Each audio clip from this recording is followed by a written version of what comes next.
예, 오늘 로마서 6장 1절부터 6절까지 말씀으로 침례는 Identification and Substitutionary Life라는 제목으로 하나님 말씀을 나누고자 합니다. 오늘은 우리 침례식이 있는 참 기쁜 날이죠. 제가 너무 기쁘더라고요. 그러면서 침례를 받으시는 분들에게 저도 그랬고 침례를 받으라고 하는데 뭐지 물에 들어갔다 나오는 게 뭐 하는 건가 그런 생각을 저도 했었던 기억이 납니다. 침례는 왜 받는 걸까? 누가 나에게 나 오늘 침례 받았어 라고 이제 제안이라든지 어떤 분들이 얘기하시면 가족들이 아니면 친구들이 침례가 뭐야? 왜 받는 건데? 이렇게 물으면 간단히 한마디로 뭐라고 대답하시겠습니까? 오늘 여기 우리 설교 제목에 있습니다. 침례는 아이덴티피케이션이에요. 그래서 이 아이덴티피케이션과 substitutionary life 굳이 제가 영어로 적어놓고 이게 뭔지 왜 설명하는 시간이 좀 필요하다는 생각이 들어서 오늘 함께 말씀을 나누고자 합니다. 아이덴티피케이션이라는 게 아마 영어권에 있는 분들은 딱 와닿을지 모르지만 한국 사람인 저한테는 이게 잘 안 와닿는 거예요. 사전을 찾아봐도 동일시라고 되어 있거든요. 그래서 이게 잘 안 와닿아요. 이제 아이덴티피케이션은 뭐라고 생각하시면 되냐면 옷 입는 겁니다. 동일시 된다? 옷 입는 건데 무슨 말이냐면 우리 교회도 있죠. BTS 아미가 곳곳에 지금 배치되어 있습니다. 여러분 그 BTS 팬들의 BTS 색깔이 뭔지 아십니까? 오 아시네. BTS 이 팬들의 색깔이 보라색으로 옷 입고 보라색 풍선을 들고 보라색 무슨 봉을 들고 막 응원을 하는 거예요. 그러면 이 H.O.T라는 우리나라 가수가 있었습니다. 그때 H.O.T가 활약할 때 여기 또 팬들이 계실 수도 있는데 H.O.T의 색깔은 뭐죠? 역시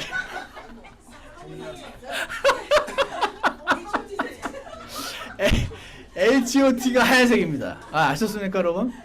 그래서 H.O.T 팬들은 하얀색 풍선을 들고 하얀색 옷을 입고 하얀색 우비를 입고 모여서 흔들어 댔습니다. 당시에 H.O.T의 라이벌이 있었습니다. 누구죠? 잭스키스가 있었습니다. 재키 색깔은 뭐죠? 노란색입니다. 여기 재키 팬은 없으셨나봐요. 재키 팬은 노란색으로 다 옷 입고 나타나서 이제 흰색 입은 애들과 신경전을 벌이고 이제 하는 그런 게 있었습니다. 그러면 요즘 제일 인기 있는 가수 임영웅이라는 가수가 있습니다. 임영웅의 팬들은 영웅시대인데 영웅시대의 색깔은 뭐죠? 하늘색입니다. 보라색은 BTS입니다. 잠시 기억해 주세요. 임영웅 팬들은 하늘색으로 옷 입고 그 팬들이 그 색깔을 입고 그 가수와 아이덴티파이 하는 겁니다. 동일시. 나는 임영웅 팬이에요. 나는 BTS 팬이에요. 거기 다 보라색 입고 나타났는데 흰색 입고 나타난 사람이 있으면 어떻게 되겠습니까? H.O.T 흰색 모였는데 노란색이 나타났다. 재키 팬이에요. 큰일 나는 겁니다. 그래서 아이덴티피케이션을 어떻게 내가 이해하면 좋을까 생각했었을 때 이거가 되게 쉽겠다라는 생각이 들었습니다.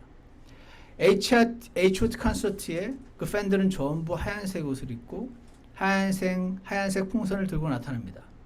우리는 하나다. 내가 H.O.T다. 이렇게 나타나는 거잖아요. 이게 아이덴티피케이션입니다. BTS 팬들이 보라색으로 옷 입고 H.O.T 팬들이 흰색으로 옷 입고 하듯이 크리스찬들은 그리스도로 옷 입는 것입니다. 이게 그리스도와 아이덴티피케이션. 이게 침례의 의미입니다. 그래서 나중에 찾아보시길 바라는데 갈라디아서 3장 20절에 보면은 갈라디아서 3장 27절에 보면 너희 중에서 그리스도 안으로 침례를 받은 자는 다 그리스도로 옷 입었느니라 라는 말씀이 이해 가시겠죠? 그리스도 안으로 침례를 받는 자는 그리스도로 옷 입는 거네. 그러니까 침례라는 단어는 원래 들어간다는 뜻이에요. 물속에도 쑥 들어가고 그러니까 예수님 안으로 이렇게 우리가 들어와서 예수님과 하나가 된 동일시. 그러니까 예수님 안으로 들어왔으니까 난 예수님으로 옷 입은 거잖아요.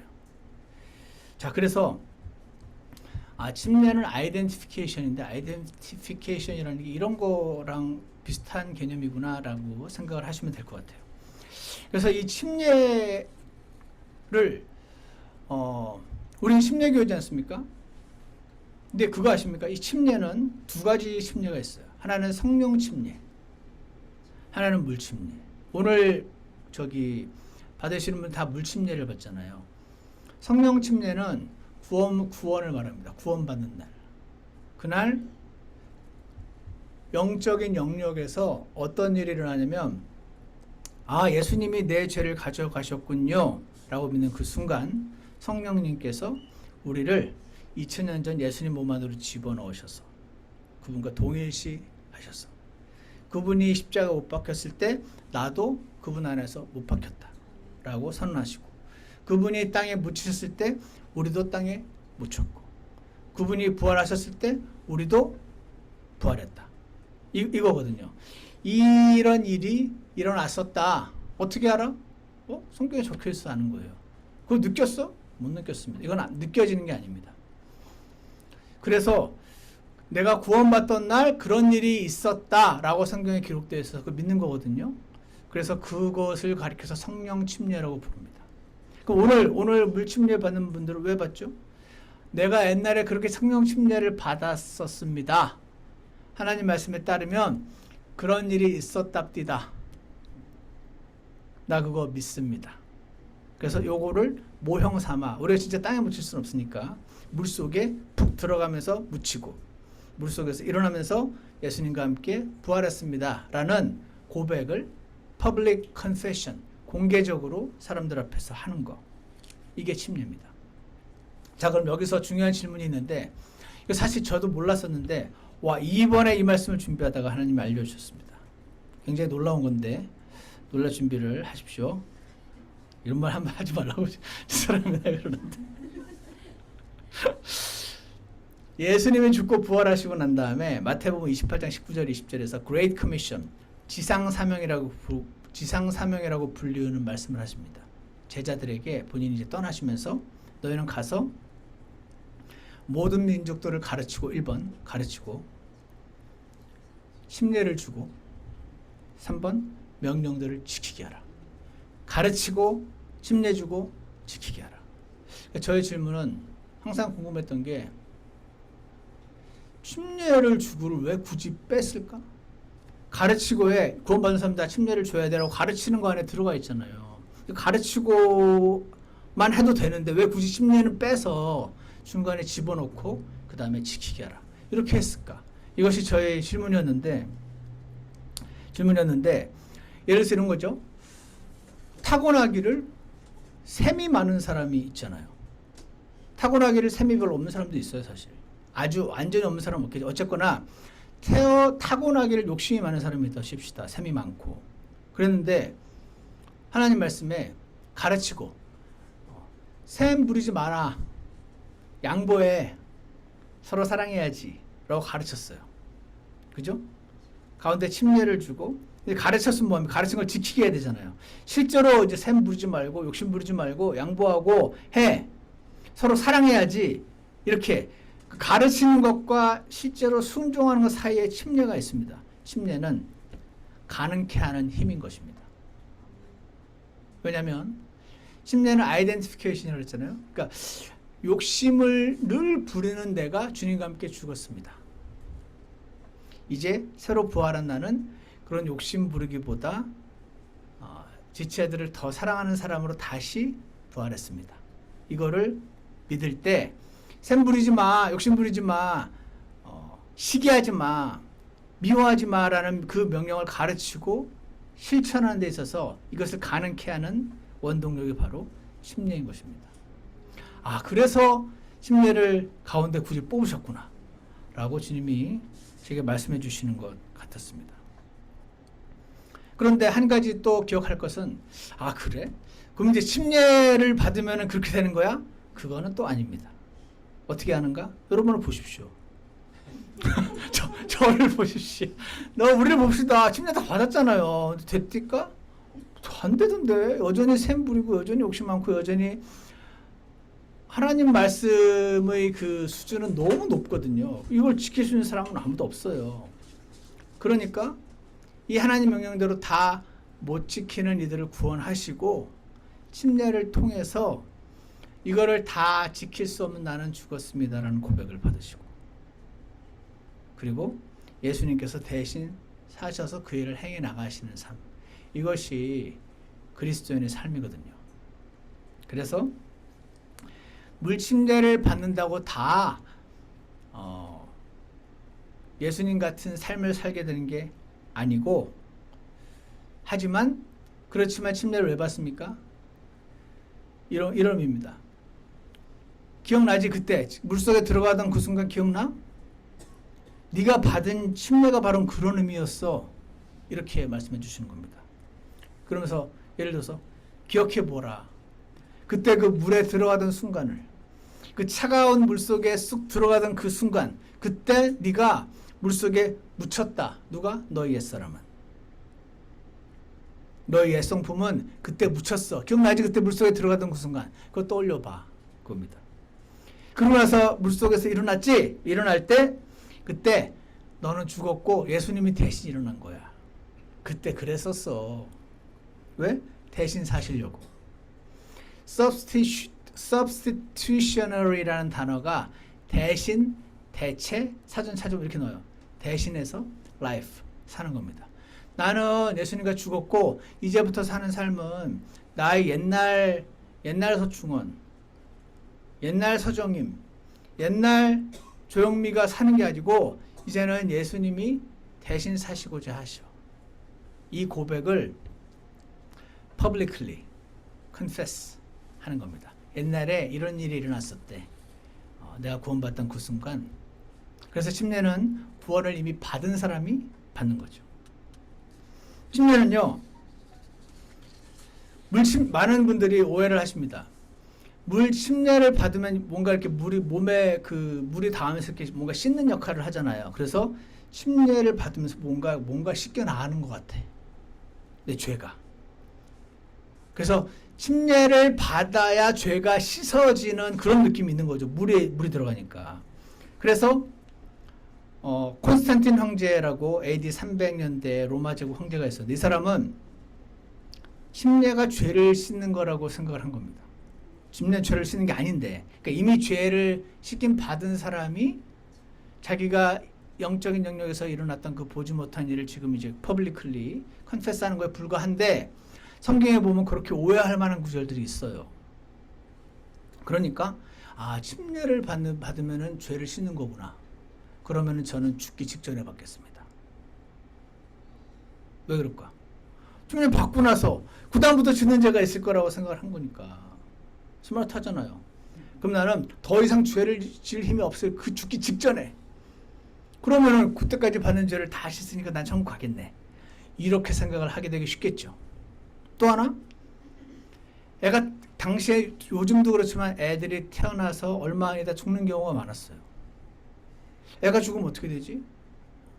지옥 가나? 침례를 받으면 죄를 씻네? 우리 애들 좀 빨리 침례 받게 해주세요. 그래서 유아 침례가 생겨났고 그게 유아 세례로 바뀌었습니다. 이유는 하나입니다. 침례가 죄를 씻는다라는 착각 하나로 어떤 사람은 죽기 직전에 받고자 하고 어떤 사람은 일단 내가 죽을 수도 있으니까 빨리 받게 해달라고. 또 다른 여러 가지 있지만, 그래서 여러분 기억하실 것은 물 침례는 아무리 많이 받아도 여러분의 죄를 씻을 수 없습니다. 비누를 쓰면 될까요? 비눗물에 들어가면 비누는 죄를 씻을 수 없고 때만 씻을 뿐입니다. 침례는 죄사함, 구원과 아무런 관련이 없다. 그런데 나중에 보면은 침례로 구원을 받는다는 표현이 성경에 나오니까 저는 그 오해하게 된 과정 자체를 이해는 합니다.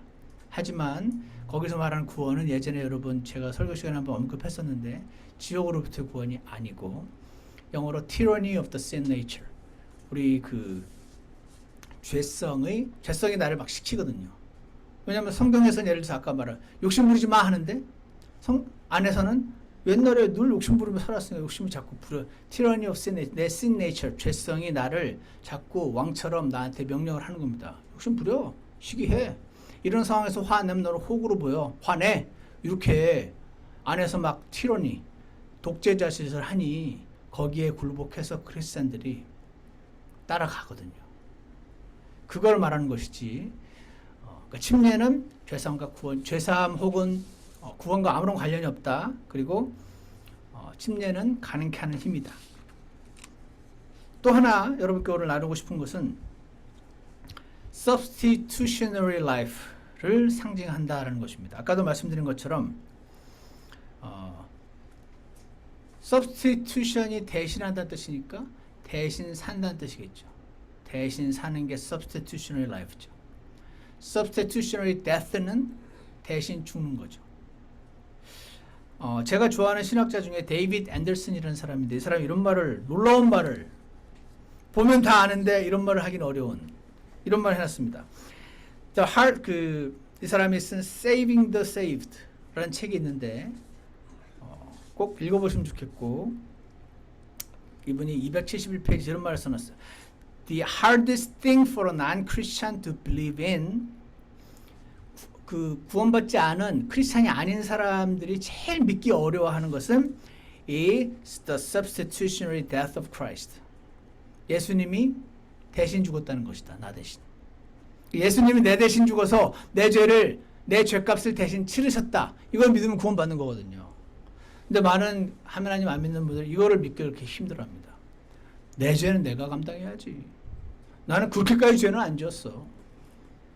그거는 성경에 써있는 말이, 난 성경 자체를 안 믿어. 난 하나님 존재 자체를 안 믿어. 이런 말들 때문에 이들이 제일 믿기 어려워하는 것이, 이것만 믿으면 구원을 받는데, substitutionary death of Christ. 예수님이 내 대신 죽으셨어. 거룩한 하나님이 나를 사랑하시지만 죄가 있으면 나를 자신에게로 데리고 올 수가 없는 겁니다. 그분은 거룩하신 빛이시기 때문에. 빛과 어둠은 공존할 수 없으니까. 그래서 예수님을 대신 보내셔서 substitutionary death, 대신 죽이시고 대신 징계를 가함으로 내가 받을 징계를 대신 받게 하심으로 누구든지 사실을 믿으면 구원을 받게 해놓으신 거거든요. 그러니까 the hardest thing for a non-Christian to believe in is the substitutionary death of Christ. 이게 맞는 말이잖아요. But the hardest thing for a Christian to believe in, 그래서 구원받은 크리스찬이 제일 믿기 어려워하는 게 is the substitutionary life of Christ. 예수님이 대신 사는 거다. 이게 우리 크리스찬에게 이렇게 어려운 겁니다. 내가 그냥 믿음으로 막 봉사를 하고 희생을 하고, 저는 믿음으로 봉사하고 희생하시면 좋아합니다. 여러분 오해하지 마십시오. 그런데 내가 내 힘으로 내력으로 봉사하고 희생하다 보면 이게 안에서 나도 모르게 의의가 쌓이는 거예요.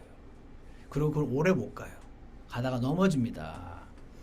그러니까 예수님 말씀하시기를 내가 대신 살게. 그래서 살 수 없는 네가 침례받던 그날 물속에 묻혔어. 네가 살지 말게 하려고. 그리고 지금부터 사는 삶은 내가 대신 살게. substitutionary life. 그거를 이렇게 믿음으로 가져와야 되는 거여가지고 상당히 쉽지 않아 보이는 영역이긴 함에도 불구하고 왜 크리스찬, 구원받은 크리스찬들에게 침례를 명하셨는가? 가르쳐 지키게 하라, 아니 가르치라 그리고 지키게 하라 사이에 침례를 주신 이유는 바로 substitutionary life, 예수님이 대신 사시게 하는 이것이 참된 크리스찬의 삶이기 때문에 침례를 주라고 하신 거다는 겁니다. 자, 이 substitutionary life에 대해서 잘 설명해 주는 예화가 하나 있는 것 같아서 예전에 한번 말씀드린 적도 있지만 다시 한번 들어주시기 바랍니다. 한 나라에 여왕이 있었어요. 애완동물로 작은 돼지를 샀습니다. 자식이 없었기 때문에 이 돼지를 아주 사랑했습니다. 돼지를 깨끗이 씻기고 목에다가 빨간색 리본을 둘러주고 코에다가는 순금의 다이아몬드가 박힌 링을 코에다 끼워줬습니다. 털에는 최고급 향수를 샥 발라줬습니다. 그리고 아주 이뻐하고 잘 때도 같이 자고 산책도 했습니다. 근데 문제가 있었습니다. 잠시 한눈만 팔면 얘가 모든 거 다 벗어 던지고 뒷마당에 있는 진흙구덩이로 들어가지고 막 뒹구는 겁니다. 기겁해서 돼지를 잡아오게 합니다. 신문지를 말아서 매를 때리기도 하고 혼도 내고 다시 씻기고 다시 목에 빨간색 리본을 두르고 링도 끼워주고 털은 드라이로 싹 말린 다음에 향수를 발라주고 하는데 또 틈만 나면 다 벗어 제끼고 진흙탕에 구정물에 뒹굴면서 너무 행복해하는 것입니다. 이 일이 반복되자 여왕이 짜증이 났습니다. 좀 해준 대로 가만 좀 있지. 도대체 왜 진흙덩이로 들어가는 건지, 왜 시궁창으로 들어가는 건지, 왜 음식 찌꺼기 버려놓은 쓰레기장으로 달려가는 것인지 이해를 할 수가 없었던 여왕은 이 나라의 최고 유명한 피지션, 의사를 불러서 이 돼지가 이 시궁창으로 뛰어들려는 이 마음을 원천적으로 막을 수 있는 방법이 없겠소? 라고 물었더니 이 의사가 딱 한 가지 방법이 있습니다. 무엇이요? 그랬더니 돼지를 마취해서 수술대에 올린 뒤 돼지의 심장을 꺼내고 그 안에 양의 심장을 집어넣는 것입니다. 그러면 돼지는 더 이상 시궁창으로 뛰어들고 싶어 하지 않고 얌전히 궁궐에 머물 것입니다. 라고 대답을 했습니다. 이게 뭡니까? 이게 substitutionary life입니다. 양의 심장을 고기에 이식할 대신해서 양이 대신 살게 하면 양은 원천적으로 시궁창을 안 좋아하거든요. 근데 돼지는 좋아한단 말입니다. 일반인들이 하나님 보시기에는 도대체 왜 뒷담화를 저렇게 하는지 근데 물어보십시오. 이것만큼 재밌는 게 없다고들 하십니다. 이걸 하면 온 하루의 스트레스가 풀린다고 한국에 전화해서 뒷담화하고.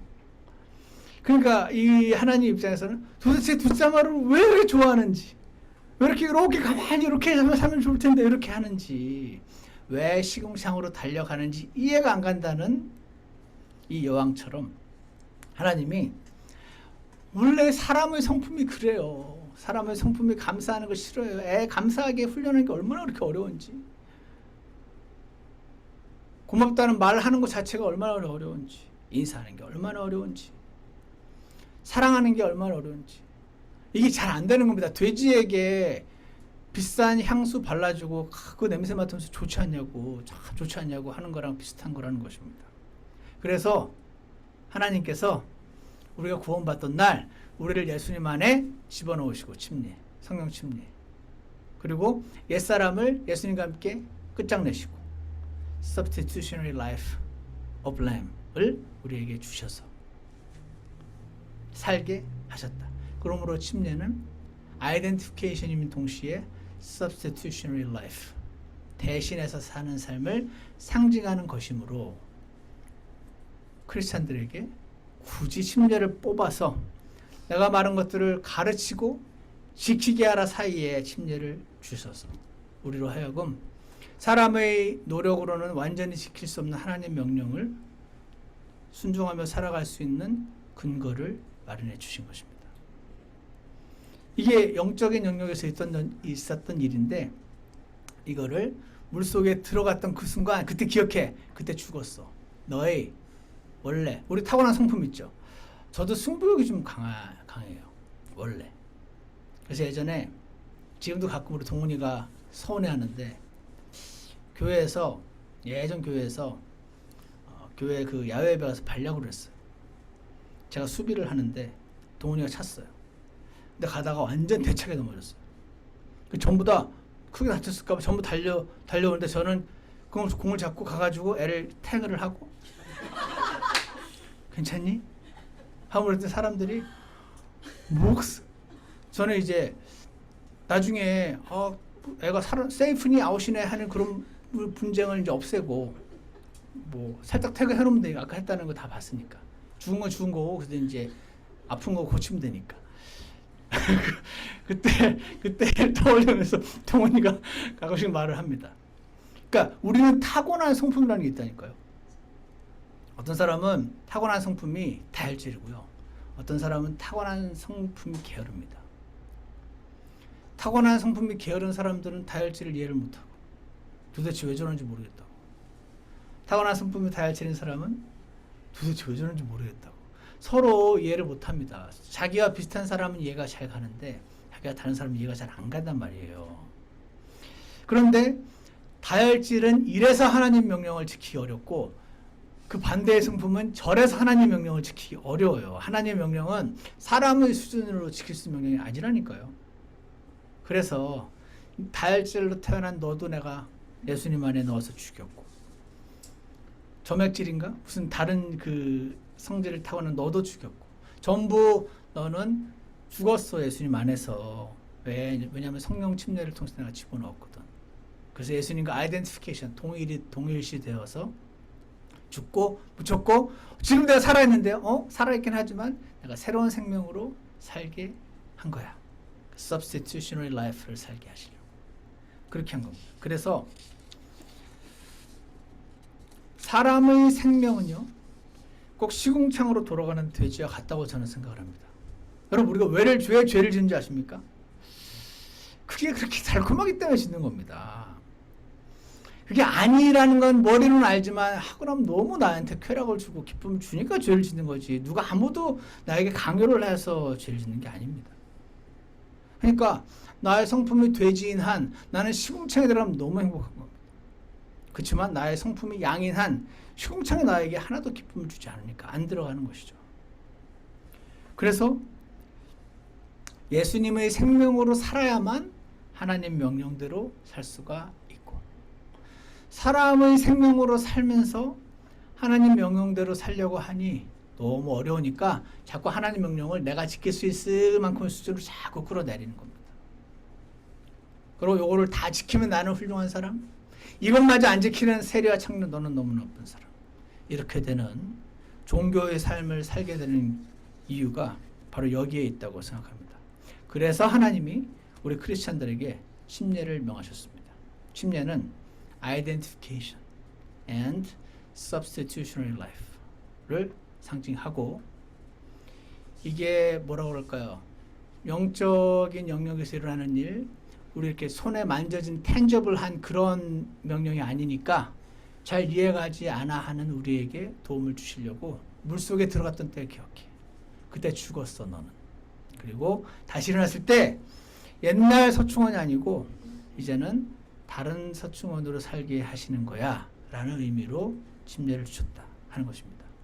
자, 그래서 우리 로마서 아까 6장 1절 한번 조금만 살펴보겠습니다. 6장 1절에 이제는 더 이해가 가실 것이라고 생각하는데 1절을 보시면요, 그런즉 우리가 무슨 말을 하리요? 은혜에 넘치게 하려고 우리가 죄 가운데 거하겠느냐? 이게 뭡니까? 여러분, 구원을 받은 그 순간요 모든 죄를 용서받습니다. 내가 콘스탄틴의 생각과는 달리 침례받은 그 순간까지의 죄만 용서받고 침례받은 이후의 죄는 남아있고 자기가 알아서 해야 되는 게 아니고, 예수님을 믿는 그 순간 그 시점의 과거, 현재, 그가 죽는 날까지 지는 미래 모든 죄를 예수님의 십자가로 다 처리를 하셨다. 이게 성경적인 가르침이란 말이에요. 근데 이 가르침이 위험해 보일 수 있습니다. 그래? 그러면 이제부터 마음대로 죄짓고 살면 되겠네? 와, 나는 라이센스 투 sin. 나는 죄를 지어도 천국 가니까 와, 이제 개판으로 살아도 되겠네? 아싸. 이렇게 될 위험이 존재합니다. 테크니컬리. 그러니까 당시 사람들이 바울을 그렇게 공격을 한 겁니다. 와, 바울, 당신의 가르침에 따르면 그러니까 모세의 율법을 열심히 지켜야 구원을 받는 게 아니고, 아니면 구원 받은 사람은 모세 율법을 지키게 돼 있어, 이게 아니고 안 지켜도 하나님의 백성이 된다? 그건 너무 위험하지. 그거는 그러면 은혜가 넘치게 하려고 너가 죄 가운데 계속 거하면 되겠네. 너가 죄를 1000개 짓고 용서받으면 은혜가 1000개인데 내가 10만 개의 죄를 짓고 용서받으면 은혜가 10만 개가 되잖아요. 그러니까 내가 죄 안에 오래 거할수록 내 은혜는 더 커지네. 그럼 나는 하나님의 은혜를 더 크게 하려고 나는 계속 죄를 짓겠습니다. 지금 당신의 논리에 따르면 이거잖아 라고 하면서 바울을 막 공격을 했던 사람들이 그때도 있었던 거예요. 그러니까 바울이 뭐라고 말합니까? 결코 그럴 수 없느니라. 아니야. 왜냐하면 죄에 대하여 죽었기 때문에 그게 불가능해, 이 말하는 겁니다. 죄에 대하여 죽은 우리가 어찌 그 가운데서 살리요. 이제는 죄를 지으면 옛날과 달리 양심의 가책이 더 심해질 거야. 옛날에는 잘 지었는데 이제는 양심의 가책이 자꾸 생기죠. 옛날에 제가 담배 피우면서도 한 번도 죄책감을 느낀 적이 없는데 구원 받고 나서 성경책을 읽으면서 담배 피니까 너무 죄책감이 생겼던 것처럼. 그러니까 죄에 대해서 죽었기 때문에 더 이상 계속 사는 게 이제 안 되는 거야. 그러니까 이유가 달라. 구원받은 이후에 짓는 죄를 지으면 그 죄 때문에 지옥 가기 때문에 죄를 안 짓는 게 아니고 죄에게 죽었기 때문이야 라고 말씀을 하면서 3절 예수 그리스도 안으로 침례를 받은 우리가, 여기서 말하는 침례는 물침례가 아닙니다. 성령 침례입니다. 너희들이 구원받던 날 예수 그리스도 안으로 침례를 받은 우리가 다 그분의 죽음 안으로 침례를 받은 줄. 이게 뭡니까? 우리가 아이덴티파이 돼서 예수님이 죽을 때 함께 죽었다는 뜻입니다. 그래서 우리가 죽음 안으로 침례를 받은 줄을 너희가 알지 못하느냐. 언제? 성령 침례를 받던 그날, 구원받던 날 이 일이 일어난 겁니다. 4절 그러므로 우리가 죽음 안으로 침례를 받아. 이게 뭡니까? 아이덴티피케이션입니다. 예수님의 죽음 안으로 침례를 받아 그분과 함께 묻혔나니. 예수님 묻혔지 내가 언제 묻혔습니까?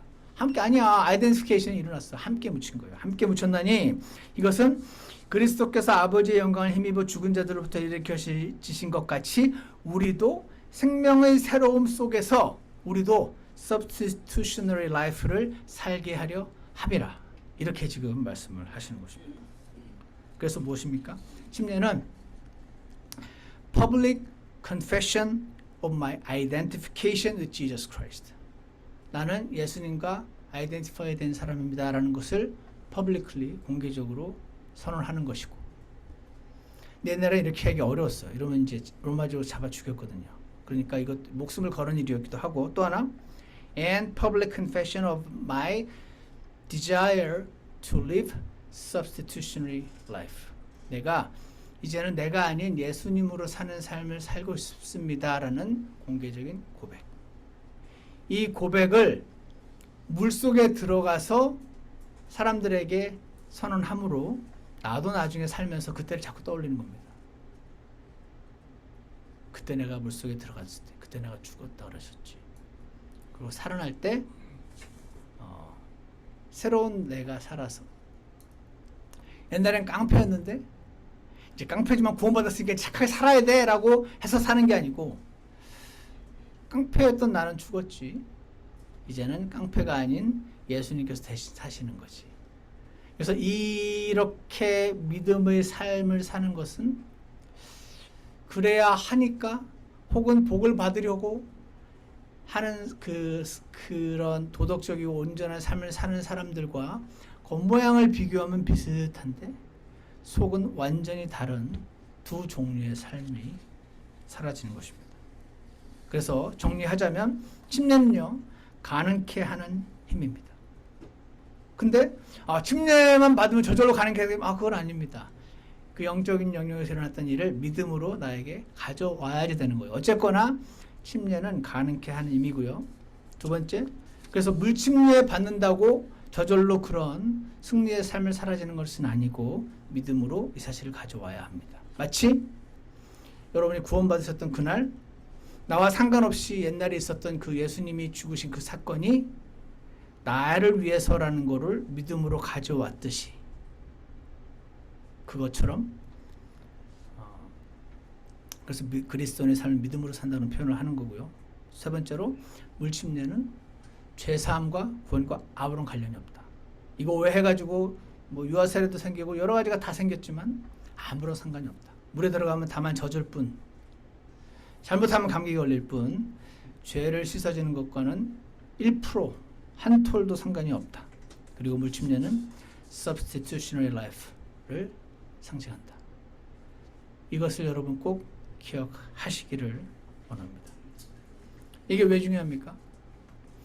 살다 보면 예를 들어서 어떤 미운 사람을 만납니다. 성경에서 뭐라고 하시냐면 미워하지 말라 그러세요. 그러면 이제 좋은 크리스찬들은 안 미워하려고 애를 씁니다. 근데 이게 잘 안 됩니다.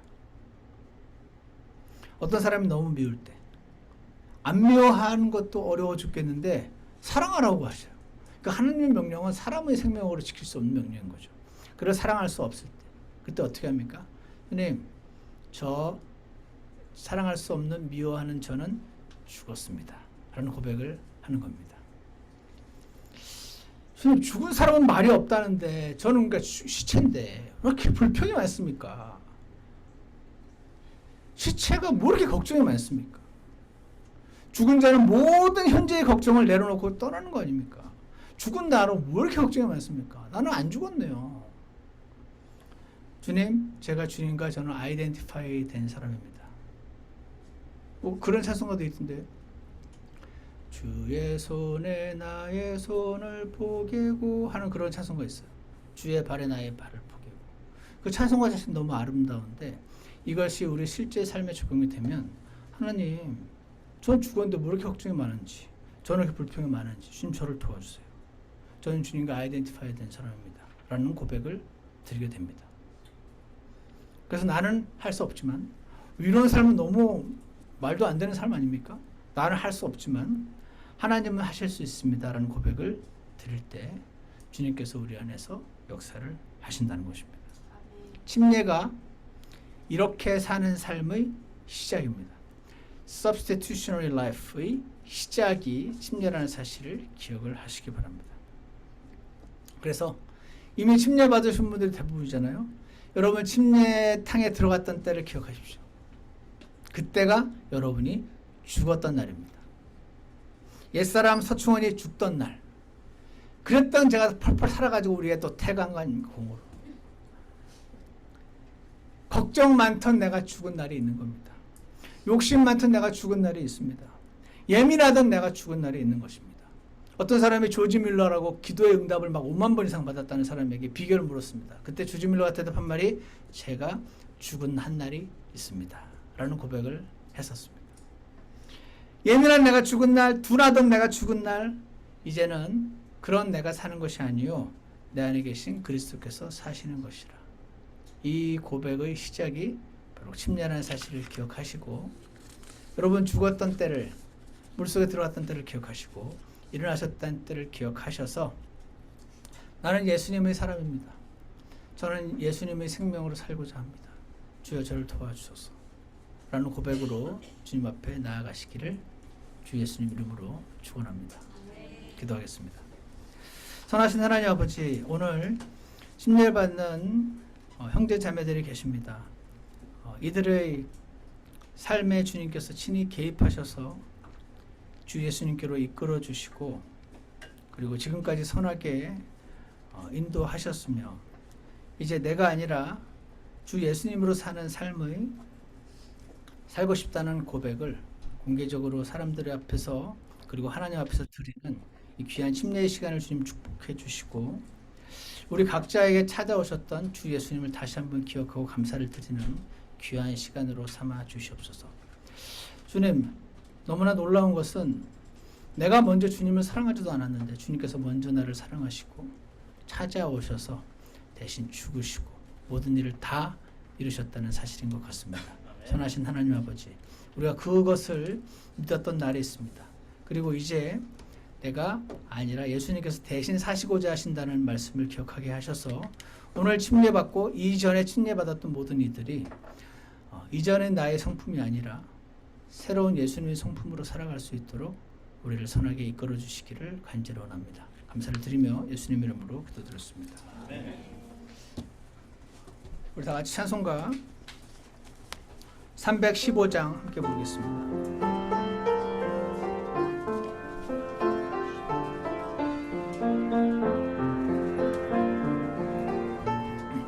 315장입니다.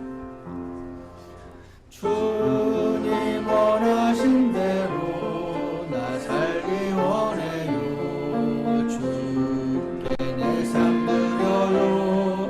내 모든 소망과 꿈들, 내 모든 계획도 주님 손에 맡겨요. 주여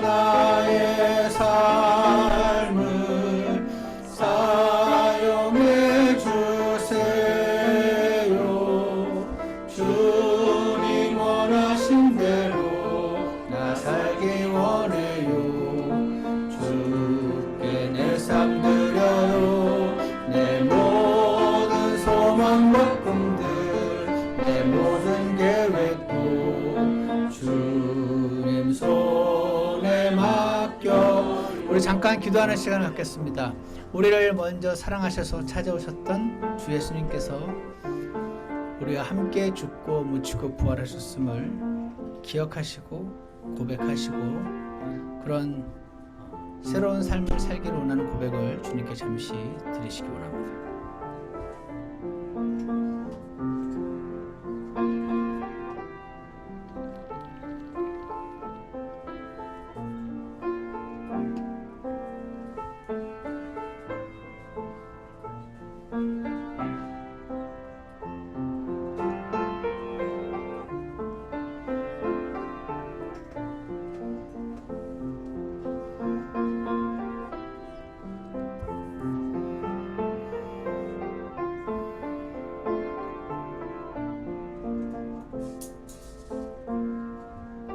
기도 끝나신 분들은 2절 같이 하겠습니다.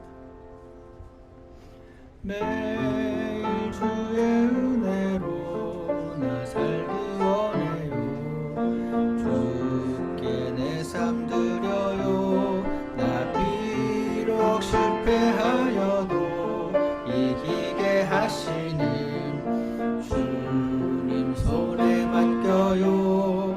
주여 나의 삶을 사용해 주세요. 주님 원하신 대로 나 살기 원해요.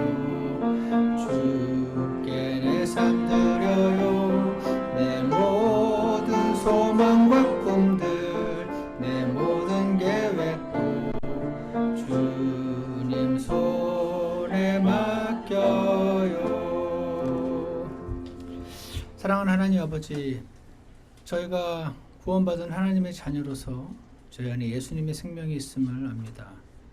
이 생명은 주님이 원하시는 대로 살기를 원하는데 저희 안에는 죄성은 여전히 살아있어서 원함과 반대로 사는 것이 기쁘고 즐겁고 좋아서 주님의 뜻과 반대되는 삶을 살 때가 너무나 많이 있음을 주님 앞에 고백합니다. 지금 오늘 이 기쁜 침례 날을 맞아서 저희가 주님과 함께 물속에 묻혔었던 때를 기억하고 그리고 일어났을 때는 이제는 옛사람 서충원이 아니고 옛사람 누구누구가 아니고 새 사람으로 일어나서 이제는 그런 삶을 믿음의 삶을 살라고 하고 계심을 다시 한번 기억할 수 있도록 도와주시옵소서. 우리의 타고난 성품이 아닌 주님의 생명으로 살아갈 수 있도록 우리 모두를 축복해 주시고 오늘 특별히 침례를 받고자 앞에 나선 귀한 형제 자매님들을 주님께서 기억해 주시고 이들의 삶을 주님의 선하신 손길로 보호해 주시고 온전히 이끌어 주시기를 간절히 원합니다. 감사를 드리며 예수님 이름으로 기도드렸습니다. 아멘. 예배를 마치겠습니다.